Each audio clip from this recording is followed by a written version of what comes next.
नमस्कार, मैं जितेंद्र चतुर्वेदी। सबसे पहले तो आप सभी से आग्रह रहेगा कि अगर मतांतर से नहीं जुड़े हैं तो जुड़िए, वीडियो को लाइक कीजिए और साझा करना मत भूलिए। जो बिहार इस बात की प्रयोगशाला बना था कि 2024 में नरेंद्र मोदी की अगुवाई वाली भाजपा को हटाया जाएगा, दरअसल उस बिहार से जो संकेत मिल रहे हैं वो इंडी गठबंधन के लिए तो बहुत ठीक नहीं है। और अगर भाजपा के लिहाज से देखा जाए तो मुझे लगता है उससे बेहतर कुछ हो ही नहीं सकता है। तब आपके मन में ये सवाल आएगा कि क्या नीतीश कुमार महागठबंधन से दामन तोड़ने जा रहे हैं? अब इस सवाल का जवाब तो नीतीश कुमार ही दे सकते हैं, मगर जिस तरह की सुगबुगाहट है वो बहुत कुछ बयान कर रही है। उसी पर हम लोग एक एक करके बात करेंगे। देखिए, अभी बैठक हुई, वर्चुअल बैठक हुई, और वो बैठक दरअसल सीट शेयरिंग से जुड़ी हुई थी, खासतौर से बिहार को लेकर।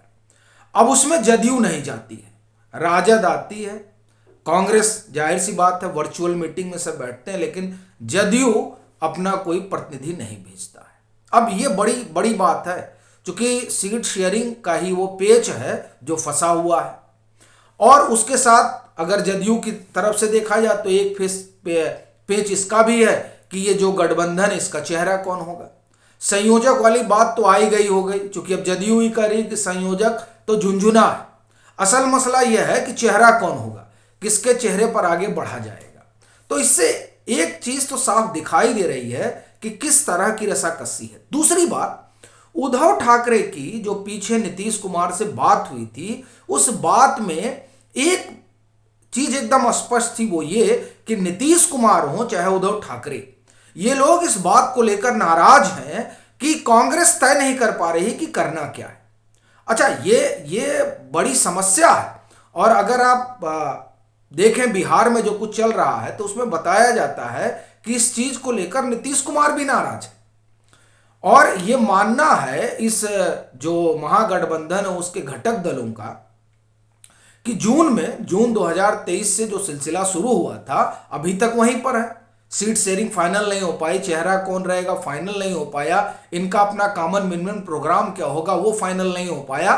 और बड़ी चीज ये है कि कांग्रेस जो है, कांग्रेस यहां जो है रिवाइवल में लगी हुई है और लड़ाई सर्वाइवल की चल रही है। अब देखिए, एक नाराजगी ये भी है कि ये भारत जोड़ो यात्रा पार्ट 2 शुरू करने जा रहे हैं।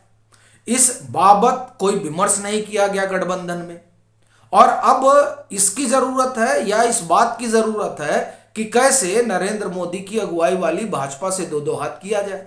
इस पर तो बात ही नहीं हो रही है। कांग्रेस तो अपनी धुन में है। अच्छा, ये बात नीतीश कुमार पहले भी उठा चुके हैं।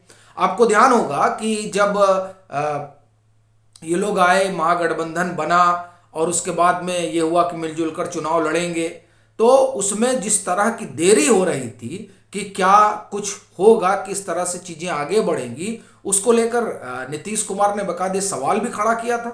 और उन्होंने ये कहा भी था कि साहब देखिए क्या क्या स्थिति है कांग्रेस की। कांग्रेस तो अभी विधानसभा चुनाव में लगी हुई है। अच्छा, उधर विधानसभा से निकली, फिर दूसरी विधानसभा में फंस गई। यानी जो 2024 के लिए एक मुकम्मल तैयारी की रूपरेखा होनी चाहिए गठबंधन की तरफ से, वो तो हो नहीं पा रही। अच्छा, इसी में देखिए एक चीज और आ गई है। इधर नीतीश कुमार नाराज है, उधर अखिलेश यादव भी बहुत खुश नहीं है। और अखिलेश यादव को आप एक तरह से कहिए कि को टाइट करने के लिए बार बार ये पता चलता है कि साहब बसपा से गठजोड़ करने जा रहे हैं, बसपा से गठजोड़ करने जा रहे हैं। अब बसपा से गठजोड़ करने अगर जा रही है कांग्रेस तो कर ले। अच्छा, इसको इस बात को लेकर अखिलेश यादव खासा नाराज है, सपा नाराज रहती कि अगर उन्हीं के साथ जाना है तो जाइए। तो आप इस तरह से अगर देखें तो महागठबंधन के भीतर बड़ी खींचतान मची हुई है।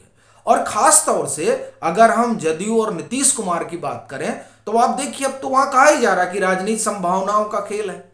अब जब संभावनाओं का खेल है तो कुछ भी संभावना हो सकती है। और जिस तरह के संकेत जदयू से निकल रहे हैं वो संकेत महागठबंधन के लिए तो बहुत ठीक नहीं है। और फिर आप देखिए कि जो सीट वाला मसला है, लोकसभा में कौन कितनी सीटें लड़ेगा बिहार में, तो जदयू के पास तो 16 सांसद है ही हैं, तो जाहिर सी बात है वो 16-17 से कम पे मानने वाली नहीं है। तो ये जो तमाम चीजें हैं वो दरअसल अब महागठबंधन के लिए या इंडी गठबंधन के लिए बहुत संकट का सबब बनती जा रही हैं। और नीतीश कुमार का रुख तो एकदम साफ है, वो कांग्रेस को लेकर आप एक तरह से कहें कि नाराज हैं, कांग्रेस के रवैये से नाराज हैं। अब 22 जनवरी को सबसे बड़ा नरेटिव गढ़ने जा रही है भाजपा। अब उसका क्या काउंटर है महागठबंधन के पास? कोई काउंटर नहीं है। अब वो कहा ही जा रहा है ना कि जो भाजपा का अपना जाल है उसमें पूरा विपक्ष फंस गया है, और खास तौर से कांग्रेस, और कांग्रेस की जो दुविधा है उसकी वजह से महागठबंधन कोई स्टैंड नहीं ले पाया अभी तक। भाई कुछ तो होना चाहिए। अब देखिए जदयू तो कह रही है कि नहीं अपने कोई दिक्कत नहीं है, और सबसे बड़ी चीज यह है कि कांग्रेस सबको साथ लेकर चलने की बजाय वो ऐसा लगता है कि अपने बारे में ज्यादा सोच रही है। और ये बात इसलिए भी उठ रही है क्योंकि आप देखिए अब आप कांग्रेस पार्ट 2 शुरू करने जा रही है। नीतीश कुमार एक यात्रा निकालेंगे, अखिलेश यादव एक यात्रा निकाल रहे हैं, यानी जितने घटक हैं वो अपनी अपनी यात्राएं निकाल रहे हैं। तो ये काहे का एका हुआ है? भाई एक बैनर के तले काम होना चाहिए, लेकिन वो तमाम चीजें होती दिखाई नहीं दे रही हैं। जाहिर सी बात है सबके अपने राजनीतिक हित लाभ है, और उस राजनीतिक हित लाभ के तहत आप ये कहें कि पूरा कुनबा आगे बढ़ रहा है। अब उस कुनबे में नीतीश कुमार की अपनी जो है राजनीतिक महत्वाकांक्षा है, और उस महत्वाकांक्षा में ऐसा लगता है कि नीतीश कुमार भी ये जान रहे हैं कि ये जो भानुमति का कुनबा है इसमें कुछ होने वाला नहीं है, और कांग्रेस का जो रवैया है उससे तो गाड़ी रत्ती भर आगे बढ़ने वाली नहीं है, ढाक के 3 पात होना है। इसीलिए एक दूसरे तरह की चर्चा भी जो है वो बिहार में चल पड़ी है। अभी आप देखिए कहा जा रहा है कि लोकसभा के साथ विधानसभा का चुनाव कराया जा सकता है।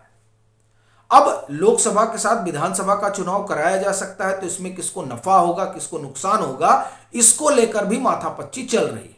और उसमें भी एक बात कही जा रही है कि नीतीश कुमार इस तरह का काम क्यों करेंगे, क्योंकि अगर वो मान लीजिए कि लोकसभा का चुनाव होता है और विधानसभा के साथ मतलब लोकसभा और विधानसभा का चुनाव साथ साथ होता है, तो ऐसी स्थिति में अगर नीतीश कुमार सबसे अलग होकर लड़ते हैं, यानी वहाँ जो है भाजपा भी लड़ेगी, वहाँ नीतीश कुमार भी लड़ेंगे अलग, और वहाँ महागठबंधन भी लड़ेगा, तो ऐसी स्थिति में नीतीश कुमार को क्या हासिल होने वाला है? लेकिन बड़ी चीज यह है कि नीतीश कुमार को लगता है कि उन्होंने जातीय गणना कराई है, और उस जातीय गणना के जरिए उन्होंने अपना बिखरता हुआ खिसकता हुआ जनाधार समेटा है, और इसलिए नीतीश कुमार को ऐसा लगता है कि अगर इस मोड में भी जाया जाए तो कोई हर्ज नहीं है, यानी ना भाजपा के साथ रहे ना गठबंधन के साथ रहे, क्यों ना अकेले चला जाए और बाद में फिर जो परिस्थितियां बने उन परिस्थितियों में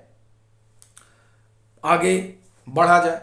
अब ये तमाम चर्चाएं चल रही हैं, क्योंकि उसमें 2-3 चीजें हैं।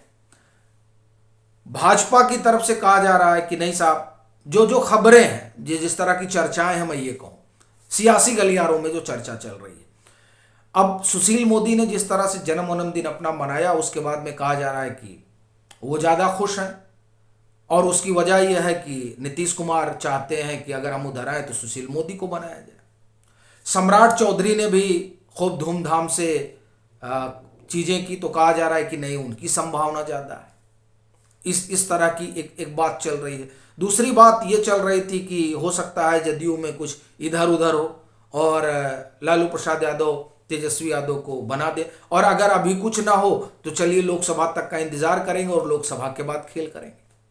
बड़ी चीज ये है कि ये तमाम चीजें नीतीश कुमार भी भाप रहे हैं। 2.5% वोट लेकर 18 साल तक मुख्यमंत्री बने रहना, ये जाहिर सी बात है कि उनकी राजनीतिक बाजीगरी का खेल है। अब उसे और तरीके से कुछ भी कहा जाए, पलटू राम कहा जाए, पेट में दांत है कहा जाए, तमाम चीजें उनके बारे में कही जाती हैं, लेकिन इस बात से तो इनकार नहीं किया जा सकता कि ये नीतीश कुमार की जो है उनका राजनीतिक कौशल है। अच्छा, उस कौशल के सहारे वो आगे बढ़ रहे हैं।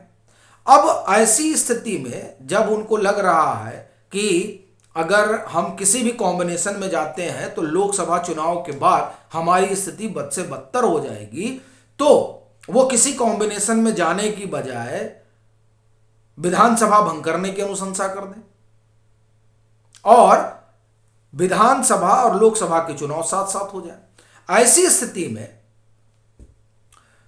जो परिस्थितियां बनेंगी वो तो एक अलग मसला है, क्योंकि कहा जा रहा है कि नहीं, इससे नीतीश कुमार को कोई फायदा नहीं होगा। कुछ लोग कह रहे हैं कि नहीं, हो सकता है, क्योंकि उन्होंने जो कुछ किया है उससे उनको लग रहा है कि वो फिर एक ठीक ठाक सीट पा जाएंगे।